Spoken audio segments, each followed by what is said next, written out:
Well, when you're looking for a subject in a wood, sometimes you're really spoilt for choice. So I'm going to try and give you an idea of what to look for and hopefully how to paint it.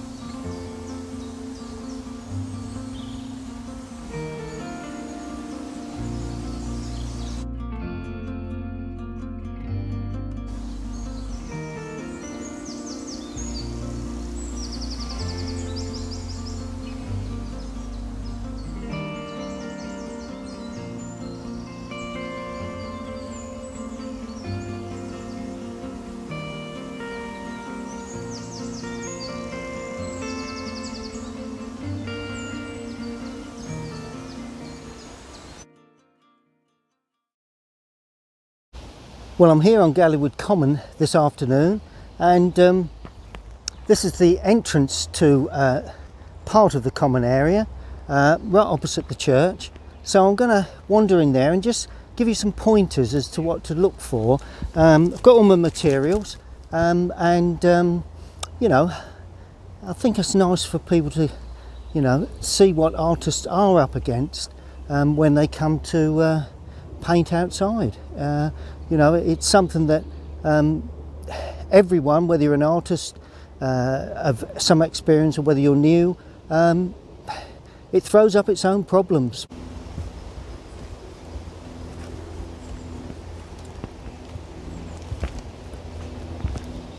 Well, I like to follow tracks when I'm looking for subjects, and it's not normally long before you've seen a glint of light. Look at that, on a fallen branch of some sort. You know, that is not a bad subject, as quick as that. Look, ivy clad tree to the right, cluster of trees to the left, and a little track going through into the distance. Yeah, don't mind that one.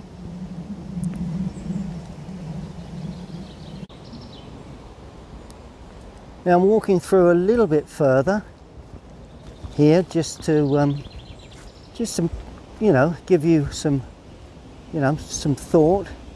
You know, I mean, this probably not a bad little subject. Quite simple, greenery and a lovely silver birch running away, or going out a picture on the left, and the track turning, or the little path turning into the right hand side. So that would be good. Not a problem with that. I've actually come away from, it was quite a it's quite a windy day, so I need to get into the wood a little to find sort of some areas of less windy to put my easel up, really. Now this is an example of bad composition, basically, because you've got two paths. One's running one way, one's running to the right, one's running to the left. Obviously it gets very confusing when you come to paint that. So all you need to do is just turn and just think, is that a composition? Well, we've got trees either side, some distance, nice bright greens in the distance there, ferns in the foreground. Of course, you've got another one this way, because you've got the lovely silver birch on the left, a clump of holly or a holly tree on the right, and the track then turns slightly round to the right. So, you know, there's the choice. Well, here we are. I'm going to keep it simple today. I'm just going to have a track leading slightly from the left, heading towards the right, and the main focus will be the trees in the foreground on the right. We've got ferns and bits and pieces going on the left, Then we've got a clump of holly, I think they are, before it opens up into a small little sort of open area where there's a lovely glint of light at the moment. So I'm going to get my materials out and get something down on paper. Well, there's the subject. I have just altered. There is a tree that one there, that one that runs like that. I've actually pulled this large tree over a touch and put that tree there running out. You'll see from my drawing. Apart from that, the composition's pretty much the same. Path running in, turning to the right, nice bit of distance there, yeah, really looking forward to this one. Well, there's the drawing. As you can see, I've got the large tree there with the ivy covered, trunk and path running there, and that branch going there, a little bit of tree work in the distance. Other than that, that's pretty much that. Thank you, leaf. That's it. Right, I'm going to use my normal palette, my normal mix, with, I've freshened all the paints up with water, with my old mop brush that's seen better times, but here we go. And first thing I'm going to do is to just damp that bottom right hand corner, that's top right hand corner, and I'm just going to put in, that's very light. So what I'm going to do, I'm going to go in with some very light sort of yellow and a little bit of red. Put the red in first, but there you go. Almost just off white. That will dry up lighter than that. Okay, right, so then now that's nice and damp. A little bit more yellow. Just pick up a little bit more yellow, that's better. Nicely damped, there we are. Now as I come down, we do see a bit of distant tree work. And that's going to be cobalt blue with raw sienna to start with, because I don't want that to be too brilliant, you know. This is all the far distant trees there. Just see the tops of them, they're quite dense, and a little bit extra blue into that area there, just to give added depth. Right, now we can see where some of the more local greens are. So what I'm going to do, I'm going to use cadmium yellow for this, with a touch of the cobalt in there, because we're going to see some of this nice yellowy green, and some of that I will blend it all, because it's got to enter into, you know, it's got to be soft. Don't want any hard edges. There we go. And just what I'm going to do first, I'm going to create ultimate depth there, because I need that to where the track actually comes. So I'm adding a little bit more blue to that, because that's where the track heads underneath the trees. Right, now I'm going to go in with a bit of lemon yellow in places. Got a little bit of blue still on the brush, so you will see some little touches of blue. See where I've got my depth there? That's where I want the depth. And lemon yellow, there we are. So that's where, see where I've got sky, distance, very distance in the centre, but more local tree work coming through, and working my way down. See where I'm trying to keep that, keep pulling that paint down to an area somewhere there. It's quite windy. I hope it's not spoiling the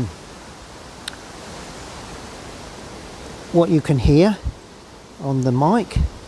Now I'm going to use a bit of Prussian or Windsor, that'll do, either one, with cadmium to produce some darker touches within those light areas, because I can see the sunlight shining on these trees, but all of a sudden in the lower part you can begin to see, so you want a variation of both to start with, because I always think when you're painting distant parts of a wood, you need to pick up that distance area, and that can be quite blue, not quite that blue, but it can be quite blue.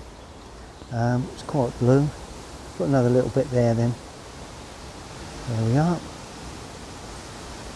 Oh well, hey ho, such is life. Blue is blue. It's good. And they are all the distant areas. That's what you've got to remember. When you paint, the real distant areas are the areas that are in the distance, more or less blurred out of focus, really. You know, they're not these trees, certainly not that tree, and it's not even that tree, it's trees beyond that. That's what I've got in first. Now I'm going to do the track while that dries. So I'm picking up a little light red into that greeny mix, just to create the depth that I think we need for the track as it runs away at that point. Does it run away at that point? I think it does. Oh well, it does now. Then as I come forward, adding a little more red. Light red at the moment. And reds really do enhance the greens that I've got there. There we are. Then as I come forward, I'm going to use cadmium red. Look at that. Do I need that red? Does that need to be that red? Well, actually, if you half close your eyes, you can actually see quite a depth of red in that track. But I'm adding a bit of light red into that now, just to break it up. Try and give it a bit of different colour. Cleaning the brush. And that is the first stage of this lovely painting here on Galleywood Common. Now it's just beginning to dry, but just in that distance I can see some lovely brilliant yellows, and there is one or two damp areas, so I'm touching into some of them, but there's a lovely brilliant sort of weak yellow there where the sun is just tipping through, and I'm just, there is a bit of softening there now, which is nice. Seems to be working quite well. So I'm going to pull that right the way across. A little bit more. Yes, that spreads right the way down into the track at that point anyway, before it comes under the cover of the trees again. And then we have splashes of this in the ferns. Well, all I'm going to do for that is just to show some little splashes here and there. But other than that, I can bring in some darker tones, but got to get your lights in first, like that. Lovely. Yep, and we'll probably be dark under there, but let's swing some lights across there, keep it nice and damp. There we are. Right, now to that lemon yellow, I'm going to add Windsor blue, and I'm going to put a little burnt umber with it to start with, not too much. Now where I've left the light, the dry patches, the paint will hold. Where I go into the damp areas, the paint will actually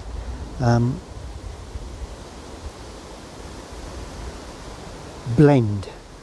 So you're going to have darker areas, lighter areas, typical woodland sort of feel. That's what I'm trying to get,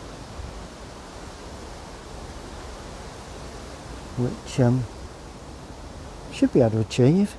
Now burnt umber is going into that mix now, just to give it a brown green feel. So it's still Windsor. There's a little bit of burnt umber now going in there, and that feeds itself along the edge of the track. Got a bit of bleed into the track there, but we're not too concerned with that. Now it gets quite, not too much lemon in there now, because I want some of this more brilliant sort of colour, these greens, to show through, really.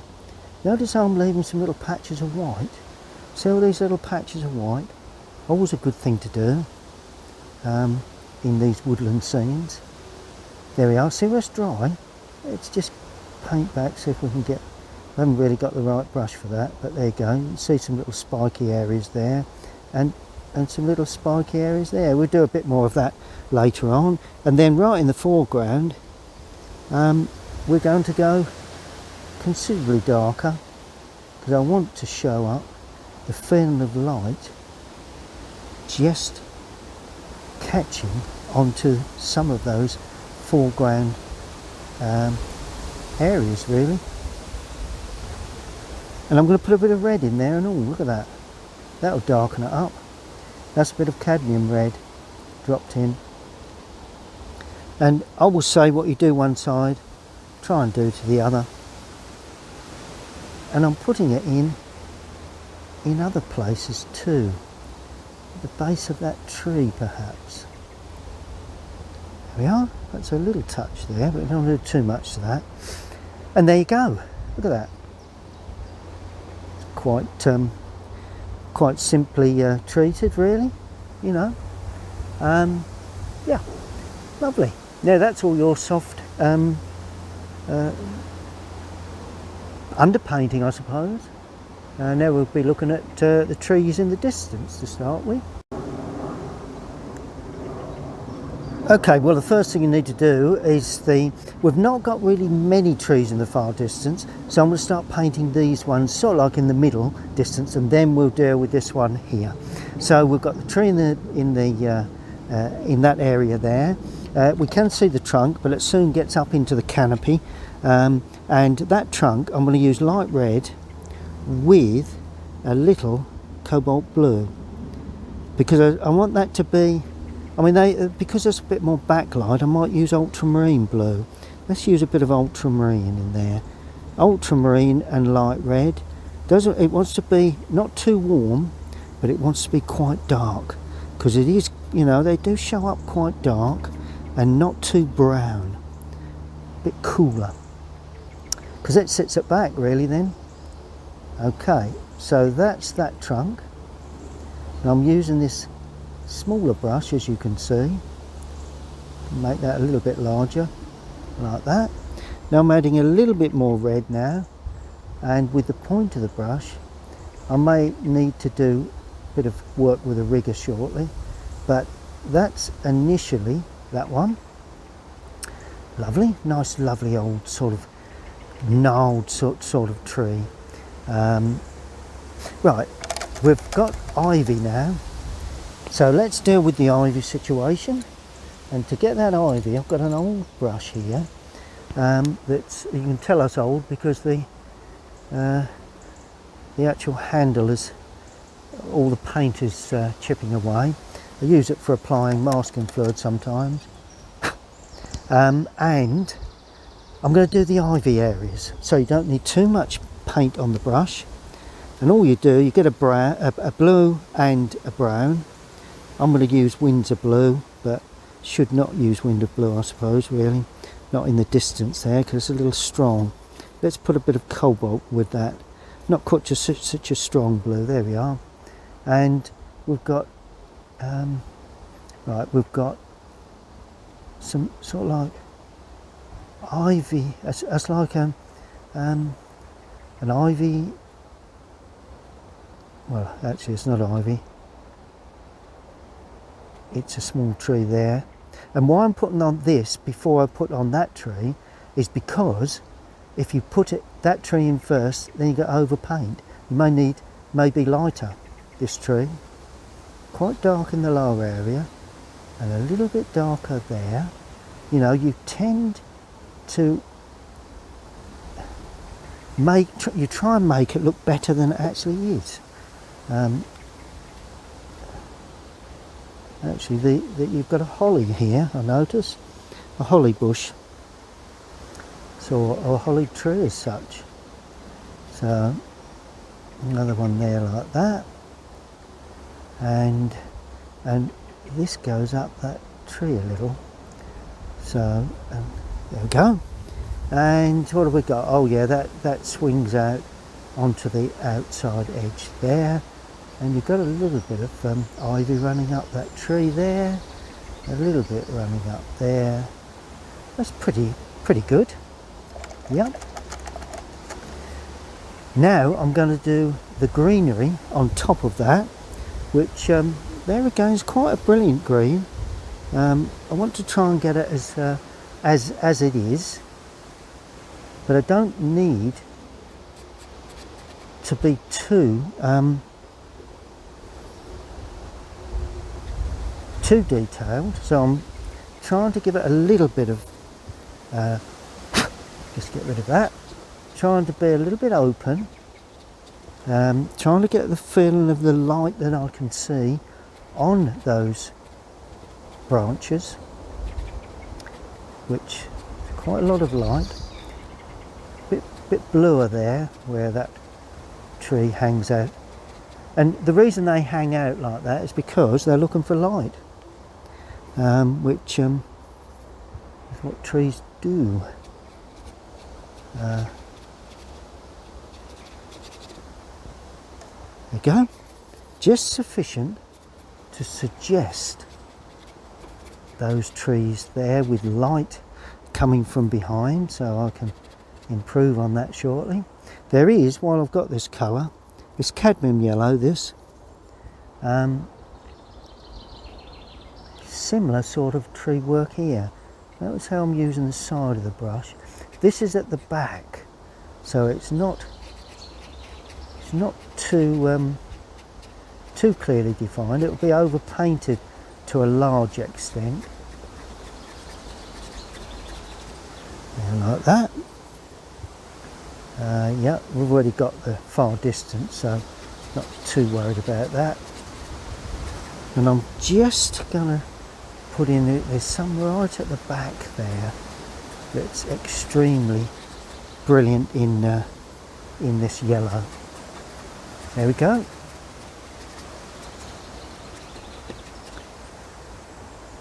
Good, now we can carry on with the, oh, well, just one moment. Let me just put the ivy in this foreground. Windsor blue, burnt umber. There we are. That's a nice ivy colour. And the ivy runs up that trunk like that. There's a bit there, I'm just watching where it does run. Got to remember the ivy is on the outside of the tree, so consequently it makes the trunk look wider than it actually really is. Then we're getting less and less now, and we're just getting a little bit there, a little bit there. That's it. Right, let's continue with the trees in the distance. Now I'm going to paint these trees, leaving a gap, quite dark, but a blue dark, and I'm putting in more or less what I can see there, you know, when I'm looking at the tree. That way it becomes a little bit more authentic. Now I'm adding a little brown to the Windsor blue, because I want to introduce a little bit of brown to this, still very dark, because I want to get a backlight. I want the feeling of a backlight, and of course we do have branch running up there. Oh, and there's quite a large branch coming away here. Well, we can't see where it actually starts. There we go. And then we've got a branch coming there. It's mingled in with that, and then it goes up there, so it's quite a substantial sort of branch, really. There we are. Put a few more in later, and then we have a very substantial tree, which is here. Let's put that in here. Just have a quick look. Yeah, it starts off down below. It obviously has it actually starts off here, look, just slightly there.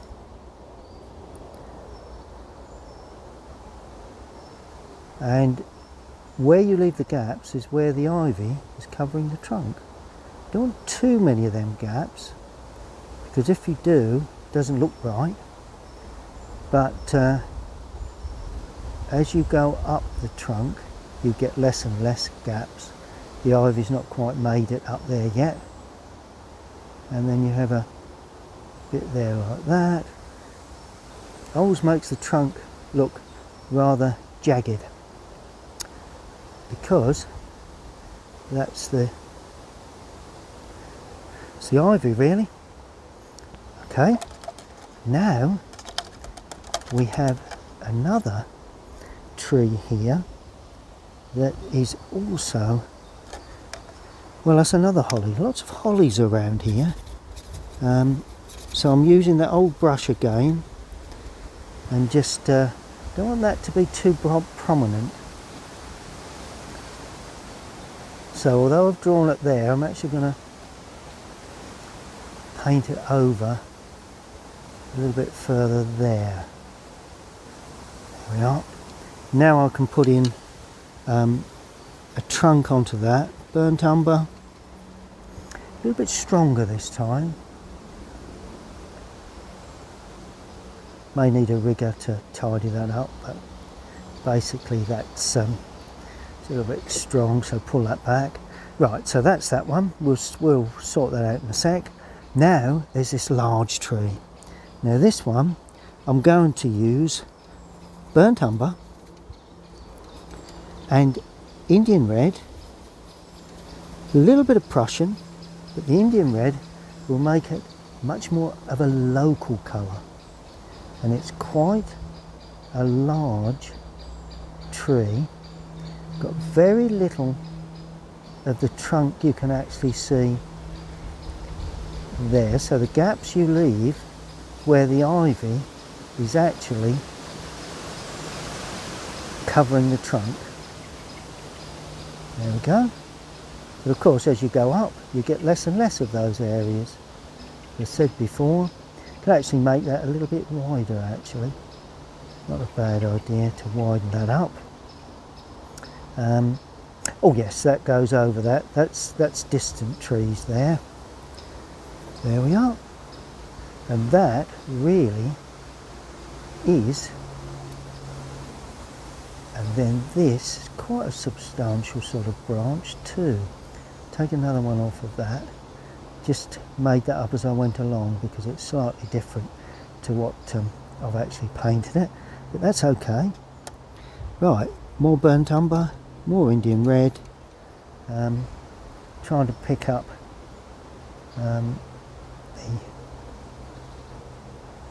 the little bit of ivy there, but not too much. Don't to overdo this ivy business, and just take it out of picture like that. And if you think that's wider than that, well, on all you've got to really do is want to make that darker. All you've got to do is to widen that up, and that makes the tree a more substantial tree. There we are, run that right out of picture. Then we have another trunk here, which is that one there. See the ivy effect running up the tree? You know, not rocket science really, but it's just, you know, it's just knowing what to do, you know. Because quite often when you're learning, I've found, you know, you can get stuck quite severely with simple problems that really should be very much simplified, and you end up making such a meal of it that it just gets too much. Okay, let's just have a sit back and see how far we've got. Now finally, to finish the trees off, I'm going to use a rigger. So I'm going to use, let's do the foreground trees first. And I'm going to use Indian red, burnt umber, a little bit of blue in there. And what have we got? Right, we've got actually we've got a branch that comes out there, and actually sort of it's a broken branch really.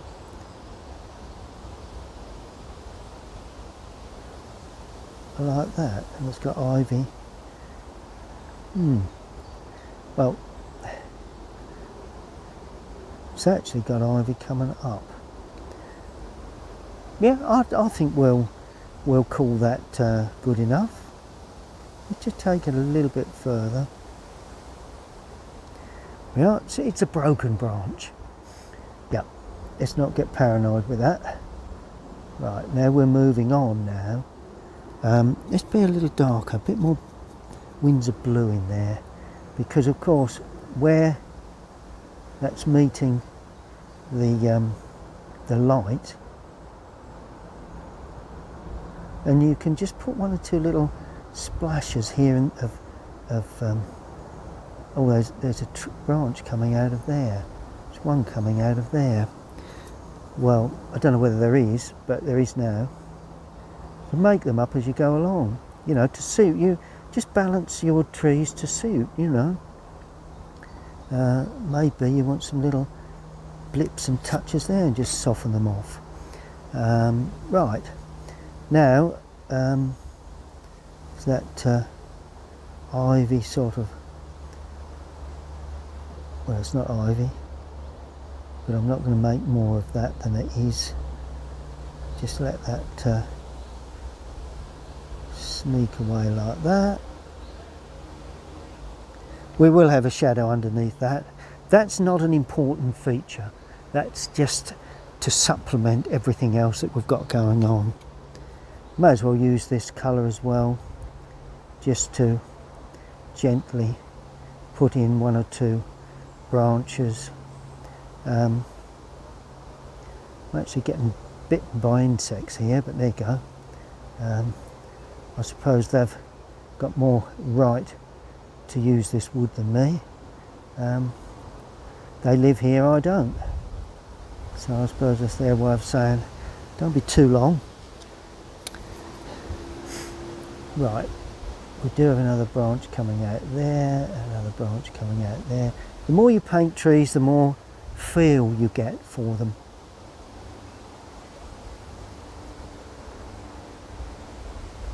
And you begin to know what you can get away with.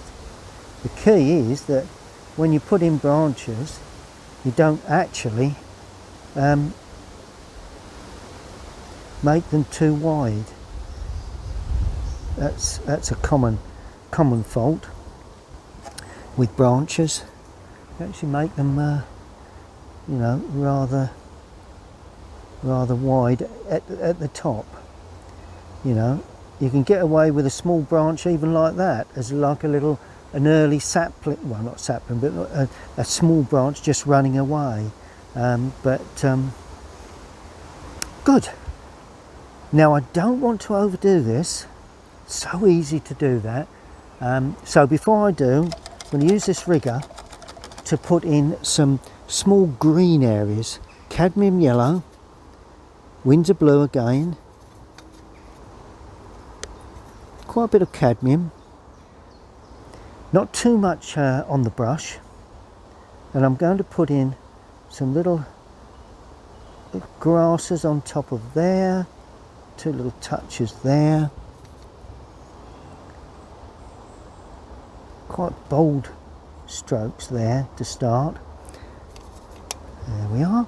Now in the distance here, I'm going to put in a little bit of something going on where that feeds, that track feeds, a bit of sort of fern area, you know. Nothing too fussy in the early stages. A bit of a fern area, and if you get a blob, just pull it with your finger. There we are, and just pull it with your finger like that. It just spreads it through. If you get a dark patch like that with a light patch, just lift it up. Just shows the impressions of perhaps ferns or something, but don't overdo it. I'm using the rigger for this because it doesn't hold too much paint. Little grasses there. Some little tufts there. Don't want to overdo this. I keep telling myself that because the times I've overdone it is far more than most people, I'm sure. So always be aware that, you know, even artists tend to, you know, we talk a good line, but unfortunately it doesn't always turn out as good as it should do, because we know what should be done, but sometimes it's a bit more difficult than you think. See the way I'm bringing up grasses in front of those light areas, those nice crisp light areas. Same there really. Little tufts there, little tufts running out onto the track, you know, little touches there, and even these little white patches. See where we've got those little white patches? They all give sparkle to this, to a painting. Grasses there, just a bit bare here. Now there are distant trees, but I'm going to use a bit of license here and get my old brush again, and I'm just going to wipe in a bit of dark green, very sort of as a bushy sort of effect. Just be even darker than that, because I want that to stand against that background. There we are. Nice and dense, but then as it comes out into the outside edge, you can see the light coming through in places. All of a sudden you've got another little bush coming in on that right hand side. All we need now is some simple shadow work. Now the shadows are going in with that, I think it's a number 8, and I'm going to use for the shadows ultramarine blue. So a bit of French ultramarine or ultramarine blue. French ultramarine is the professional one, you know, the better one, but if you only got ultramarine then that will be okay. And I'm going to use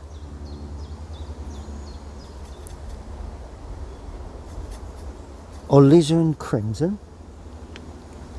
which I've not used before in this one, but it's going to be quite blue now, and not, it's got to be a soft light. We're not really got really harsh shadows, so we have to be careful when we lay our shadows in. Just losing some from the brush before I finally paint in these shadow areas here. And there will be some shadow underneath that tree there, and that spreads down there, and immediately you're beginning to get that feeling of sort of like dappled light. Underneath there, that will definitely be shadow.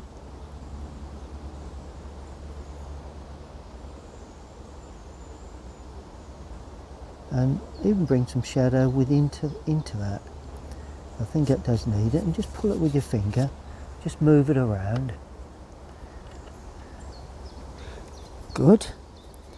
A little bit darker now, a bit more blue, a little bit more red. Just going to darken that up, the base of that.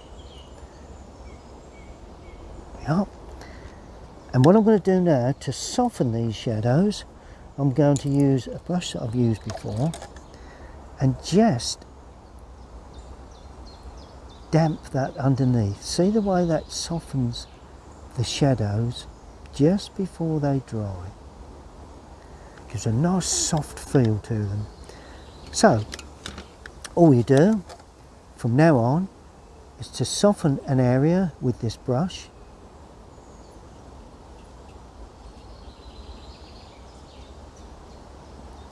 then you lay in shadows.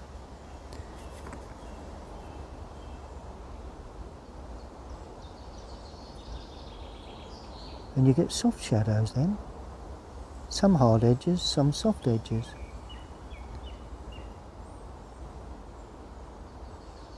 And then where you want soft edges and they haven't gone soft, just damp them. Do it very carefully. See the way you get that lovely dappled light? Always a good thing to do. Don't cover too many areas with shadow, but you know, it's that sort of light today.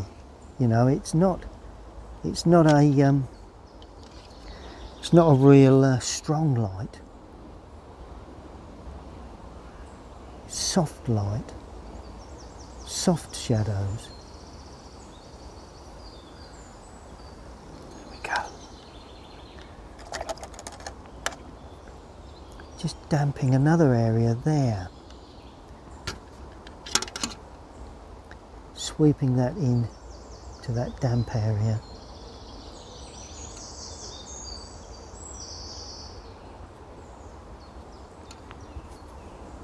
And that's all we've got to do.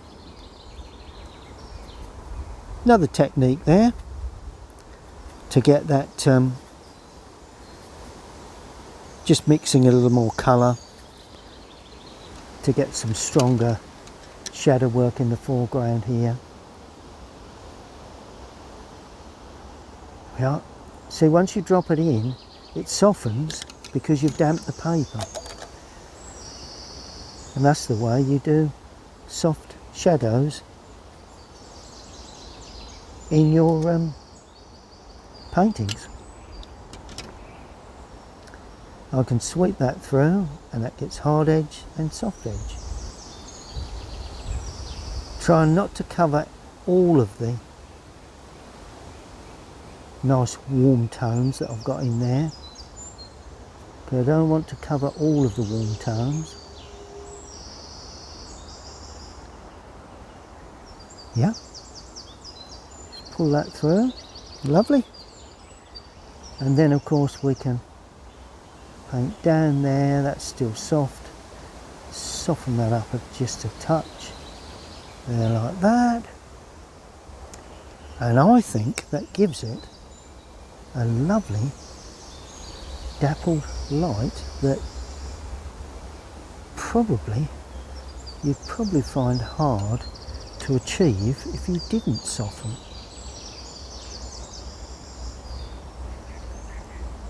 And that needs to be allowed to dry.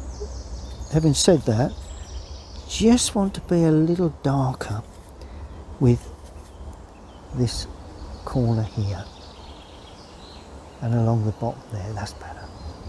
Just so it pulls that bottom in. Good. Well, there are one or two other bits and pieces, but I don't think there's a great deal more we can do. Just want to sharpen up the track a little bit more, and I'm going to use burnt umber with a touch of alizarin crimson in here, and that is going to go along the edge there and just in places. Remember I said about reds and greens? Well, that's your reds going in to supplement the greens. Well, really gives a bit of warmth to those greens. A little bit going in under that tree there. A little bit there. There we go. If you've got some white paper, not a bad idea to drop some little touches of red there. There you go. Galleywood Common on a lovely afternoon here on the outskirts of Chelmsford city centre.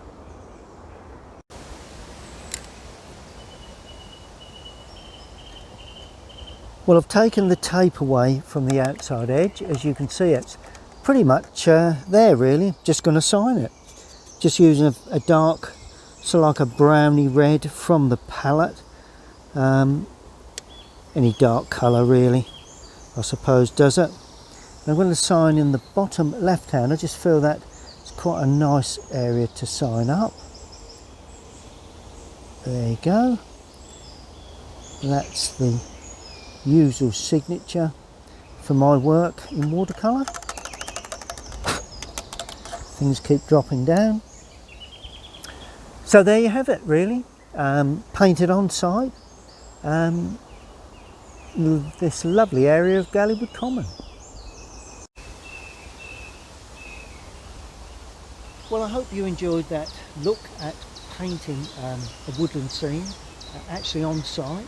I always advocate painting outdoors as much as possible.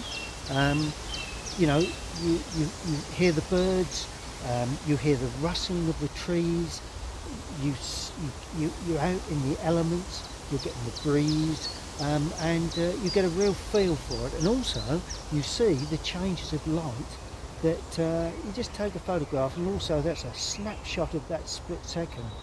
But on that paper is an hour or 40 minutes of continual change, and hopefully that comes through onto your painting. Well, if you've enjoyed that, please subscribe to my YouTube channel, and I'll see you all again very, very soon. Take care, and thank you very much for watching.